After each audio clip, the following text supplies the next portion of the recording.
Hi all, welcome to this week's edition of Coach's Corner. In this week's edition we're going to look at return to play.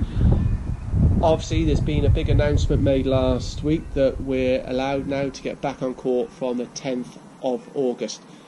Obviously that's going to look a lot different from what we are used to, so I thought I'd take this opportunity in the video to ask players to get ready for that, to make sure you're fully aware of the guidelines and protocols in place.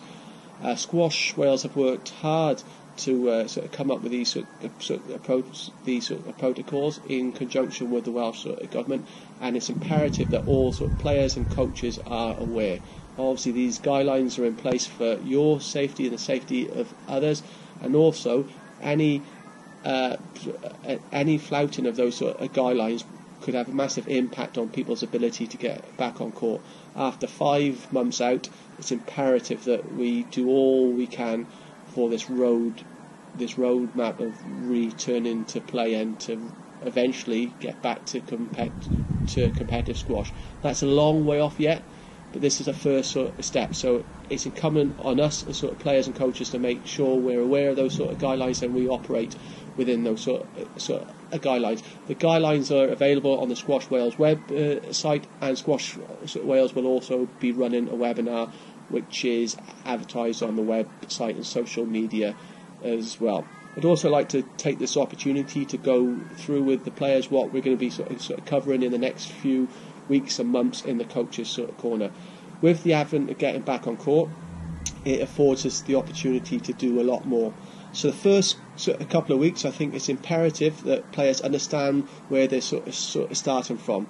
Okay, so it's going to be slow steps, nice and gradual, and building that workload up.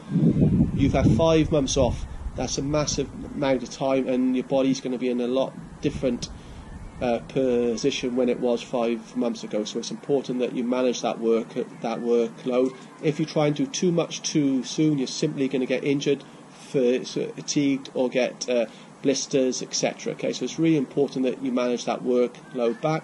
Coach's Corner will be there to help you along that way and give you some practical exercises to do each week. So we're going to focus at the start on some solo work. It's imperative that players get back used to hitting that ball, get used to the feeling and the mechanics of that, and we'll be doing some drills that are going to help not only help you get back, but also help you improve, iron out any technical deficiencies you may have, and explore some opportunities to get better and to improve. So the first few weeks will be solo based.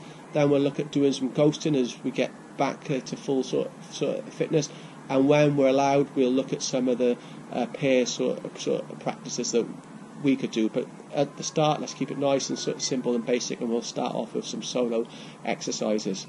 Okay, so as I said, make sure you take this time now until the 10th to put a little bit of a plan in place, get yourself fully aware of those guidelines in place, and that will give you the opportunity to enjoy your sport, and hopefully this is the first stage of getting back to competitive squash.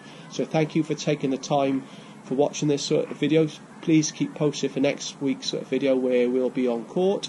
Stay safe, and again, I can't emphasize this point much. Make sure you're aware and you do your homework on the guidance and the protocols for return to play. Stay safe, and I'll speak to everybody next week. Bye bye.